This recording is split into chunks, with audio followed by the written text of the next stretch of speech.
This video is for entertainment and educational purposes only. Hey, Gym Bros, Big Paul here with the contest prep updates. 5 weeks out. Things are getting closer. Progress slowed down a little bit this week. I mean, there was some physique improvement from the week before, but not like the dramatic one I had the previous week. Now it's getting down to the time where we got to grind that last little bit of fat off, which can be tedious. I'm pretty lean right now, but there's still some fat to be lost. I'm definitely carrying some fat on my lower back, my ass, my lower abdomen, like around the outside of my chest. I'm definitely below 10% right now, I would say.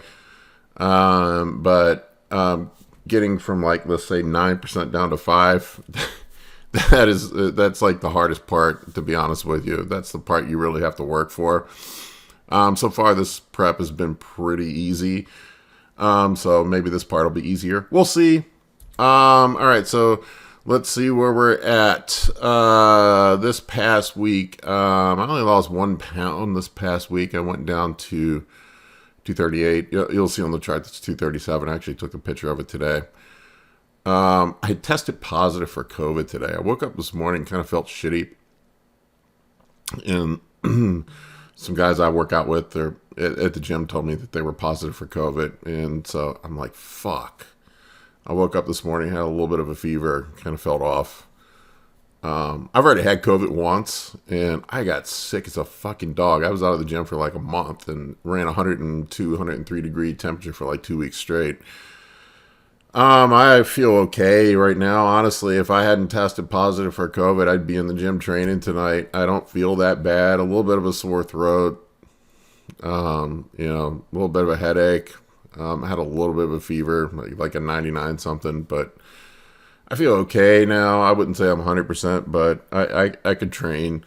But I'm going to do the responsible thing and take a couple days off. I was scheduled for a deload anyway, so I'll just use this as my opportunity for the deload. I've got a pretty well-equipped gym at my house.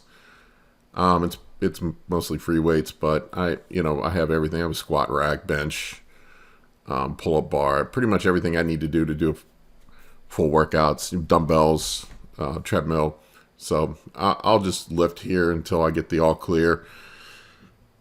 My blood pressure was fine. I didn't put the readings up here. It's been staying like 120/70 in that range. My glucose has been fine. It's been staying in the mid-90s. Sleep's been fine on this prep. I really think the big difference this year with the sleep is running lower doses of tren. I think, like last year, I just could not fucking sleep once I started the tren. And I was blaming the stimulants, but I'm taking the same stimulants this year, so that's not the issue. Maybe T3. I'm not running T3 this year, but I didn't run that until the end last year. So I don't know. I think it was the tren. The 150 milligrams of tren I am running seems to treat me very well. I'm not having the sleep issues that I did last year, so I don't know. Just some thoughts. I've been getting good 7-8 hours of sleep, managing my fatigue very well. It's something I didn't do in the past, and I feel like the physique results from the tren have been great. I've hardened up. I've gotten vascular, all the things that I normally get from tren without the bullshit side effects, the nasty side effects. I still get some tren sweats at night, but nothing insane. It's funny, like I talked about running low dose tren, and I got such hate. I got so many hate comments. People either saying 150 milligrams not low dose tren, or other people saying I'm a pussy, I should be taking more, or that I'm a liar, that I'm not taking, that I have to be taking more to look the way I do. And I'm like, believe whatever you want, dudes. I don't give a fuck. I'm transparent about everything, probably to my own detriment, to be honest with you. A lot of the stuff, if I was smart, I'd be keeping behind a paywall, but I'm trying to be helpful and pay things forward to the community and help people out. So I don't know, kind of pisses me off when people come at me like that. I know I shouldn't get upset about it, but I'm like, why the fuck would I lie about it? Seriously. I mean, I guess there's just so many people that lie in the bodybuilding community. It's people just assume that everybody's fucking lying. I get it. There are tons of dudes that are just completely full of shit. So, I hear you. Anyway, progress pics. So we have. Let's see here. This is my frontmost muscular. I've lost a little bit of fullness.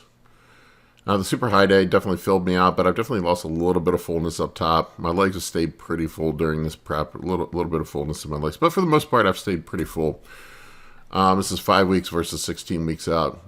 Side, lost a little size in my arms. Nothing crazy. You can see I'm getting some cuts in my glutes now. I need to shave down completely. I was talking to Justin and start wearing my posing trunks for these so you can see what the hell's going on. But my glutes are starting to tighten up. I don't carry a lot of fat in my glutes. I know some guys do.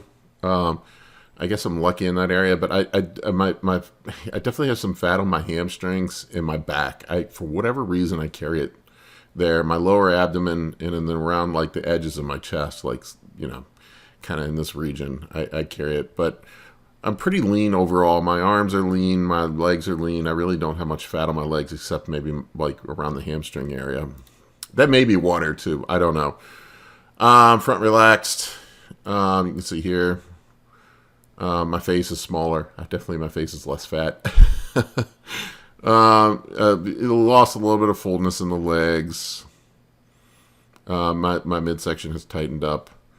Shoulders are a little less full. I have been limited in my shoulder training because I have the torn labrum that I may or may not get operated on at some point.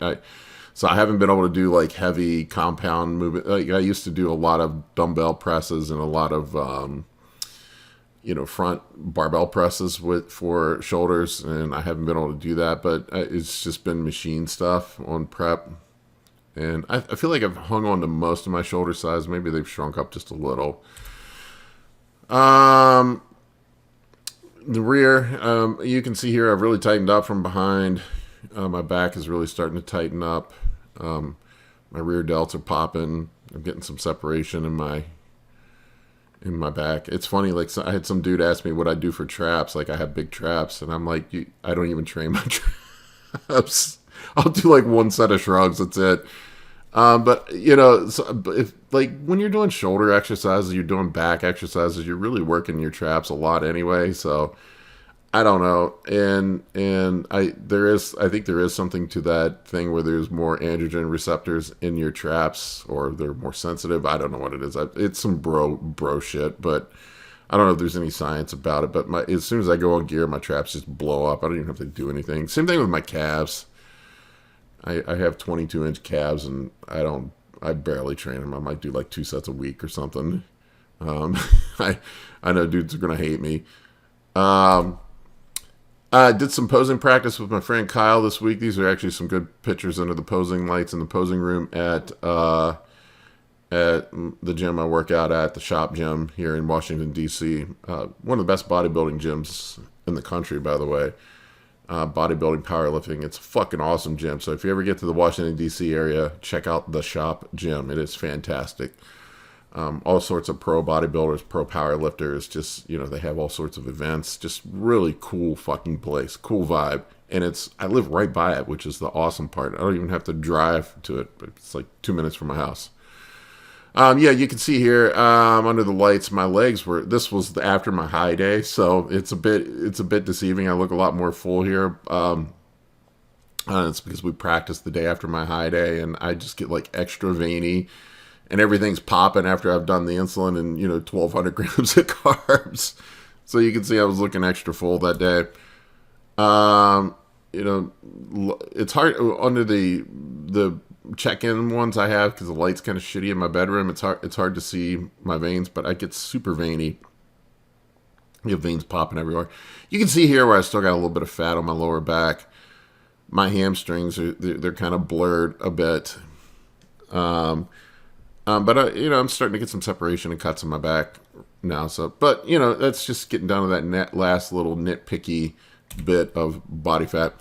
Diet this week. Justin made a pretty good calorie cut. We're not doing the super high day anymore. We're going to make a push over the next few weeks to get this fat off. Me having COVID has affected this, so I'm just going to run low days until I get back into the gym.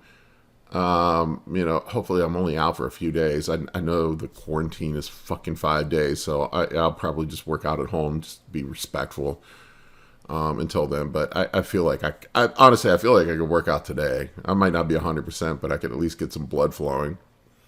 But I'm going to take off. So low day, I have 135. Well, really, I didn't even count those 10 grams of carbs. That's just like fucking vegetables and shit. So really, it's like 115 grams of carbs on the low day. And, 300 grams of protein, 51 grams of fat. He told me to add a little more fat in since I'm not going to be in the gym. Medium day, we cut the carbs back on the medium day. So I'm doing a total of 265 carbs on the medium day. We cut it on on the post-workout. So I went from 100 down to 75. And my first meal was 50 grams of carbs. It's now 35. So my medium day, people ask me what I eat on my medium day. I've had several people ask me.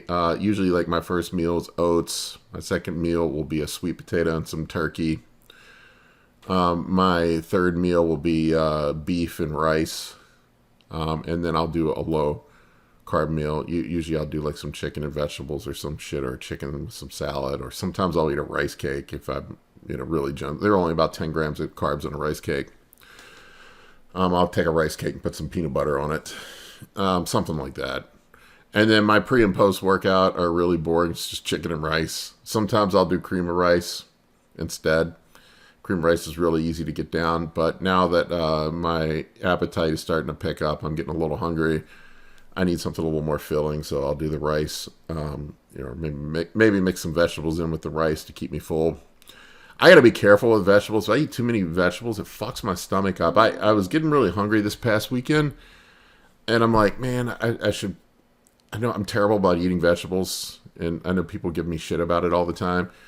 And I was like, I probably should eat more vegetables. So I stocked up on vegetables at the grocery store and was putting vegetables in my food. And I just started farting and getting indigestion. It just fucks my stomach up. My stomach just can't handle them. I don't know. I can get away with a little bit, maybe like 2 meals a day with some vegetables in it. But if I start pounding vegetables at every meal, it makes me sick. It's the shitty part, pun intended, of having IBS. Current PEDs, nothing's changed this week. Just holding tight. 750 test, 600 primo, 300 master on, 150 trend. So we've got a total here: 1350, 1650, 1800 total load of gear. 0.5 milligram of Remedex every day. I'm going to up that here soon. I usually need to completely crush my estrogen to get that last little bit of stubborn fat off. That low back fat, that ass fat. I have to take my estrogen down as low as I possibly can. So usually I ended up either on letrozole at the very end. Letrozole makes me feel like shit. Or take a full milligram of Remedex every day to just get that last bit of fat off. It just seems to be necessary for me. Some guys can get away without it. It's the only way I can get that last bit of fat off. 6 units of GH every day. Ideally should be split up, 3 in the morning, 3 in the evening. I'm 50-50 on doing that. 1,000 milligrams of metformin before bed. 1,500 milligrams of berberine. Somebody asked me how I take the berberine. I spread it out. I do 500 in meal 1, meal 2, another 500, meal 3, another 500. Meal 4 is my, or something like that. And I'll spread it out evenly through the day, and I take metformin with my last meal. Human log on high days is needed right now. No Lantus. I backed off the Lantus. I really don't need it with as low as my carbs are. Fat burners, 25 milligrams of ephedrine twice a day. 1 Go pill from First Detachment Nutrition twice per day. If you want to pick up those Go pills, they are fucking awesome, man. I sweat sitting here at my desk doing nothing. They're made to be in an ECY stack. So they are made to be run with ephedrine. They're designed that way. They can't put the ephedrine in there because of the stupid fucking supplement laws and whatever, because we our government likes to nanny us and tell us what we should and shouldn't take. So you have to buy it separately. One Go pill twice per day. If you want to get that from First Detachment Nutrition, I have a discount code. It's AB10. And 100 micrograms of Clen per day. I slowly ramped the Clen up over several weeks, starting off at 20, and I don't go more than 100. I've tried 200 before, and I did not feel good on 200. Cycle plans, nothing's changed. I forgot Proviron. I have Proviron in there. I added this past week. I don't really count Proviron in my anabolic load because it's not really an anabolic. It doesn't really. It's more for body composition. I'm going to add some Winstrol, or not Winstrol, but Anavar in next week. And I decided finally to dump the Winstrol and add Halo. I'm going to go with Halo instead of Winstrol this year. I don't like the way Winstrol makes me feel. My joints get creaky. I don't know. I just feel like shit. Like, it's could be that's usually the time I crush my estrogen too. I tried running Winstrol the last 6 weeks last year, and my liver values went through the fucking roof on Winstrol. They don't on Anavar. Anavar doesn't seem to raise my liver values much, if at all. But man, Winstrol really fucked my liver values up. So going with the Halo, I'm going to run a really low dose of it. I think just 10 milligrams a day. Probably the last 2, maybe 3 weeks. We'll see. Just kind of a pre-workout thing for body composition and mainly for drive. So you can get through these workouts while your estrogen is fucking crushed and you're starving at the end. Current split, nothing's changed here. I had a deload scheduled for 5 weeks out just to keep stress accumulation low. And well, now I'm forced to. I thought about I feel pretty good. I think I'm just going to keep pushing and just go straight through. But COVID told me otherwise. So this is kind of a forced deload. I'm just going to take a couple days off to let my body recover from the COVID. I don't want to add any additional stress, even though I'm tempted to. But I'm just going to take a couple days just to rest, recover, and then I'll get back into the gym and just do a couple light workouts and then go back full blast until the show. We're on the home stretch now. Justin, coaching feedback. He told me we're gonna make a fat loss push here over the next couple weeks. We're getting close. We want to get the glutes, hamstrings, and lower back shredded now. That's what's left to do. I have been posing. I was posing 6 times a week for 3 rounds apiece. I definitely still have some work to do on my posing. My posing kind of sucks. Even though I practice a lot, I can't stress to you guys enough how much you need to fucking practice posing. And be careful about, if you do practice, getting into bad habits. I have a lot of guys that just don't even start doing posing till the end, and then they're just terrible on stage. You can literally ruin a physique by not knowing how to pose and lose a show because you don't know how to pose. If all things are equal, the guy standing next to you knows how to pose. He could even be probably 10% less than you, and he knows how to pose and show off his physique, and you don't. He's going to beat you. Plans and thoughts. Shows June 11th. Training has been great until I got fucking COVID. Fat loss push the next few weeks, and I've been really doing a good job with fatigue management this year. I did not last year, so I'm trying to be smart with the COVID thing, even though I'm tempted to work out. I'm in the gym 7 days a week. I don't take days off. My day off is doing cardio and posing and stretching. So I'm in the gym 7 days. It kills me not going into the gym. It really kills me. I have to force myself to stay home. It is the one thing that I look forward to. It's the part that I love the most is training. So it's hard for me to stay home. All right, guys. Thank you for watching. I'll remind you, if you want help with your own program, if you want to get shredded for the summer, hit me up. I do coaching or a consulting call. Blows my mind how dudes will dump a bunch of money on gear and supplements and have no fucking clue what they're doing, and they won't spend a little bit of money on coaching. You spend $30, $40 a week, and you have some expert advice to make sure you're doing the correct thing. I bet you spend more than that on fucking energy drinks and pre-workouts, probably. Why not spend it on coaching? I don't know. I'm just saying, get some help. I have a coach. I think everybody should have a coach. All right, guys, take care. Thank you for watching. I really appreciate you. Thank you very much.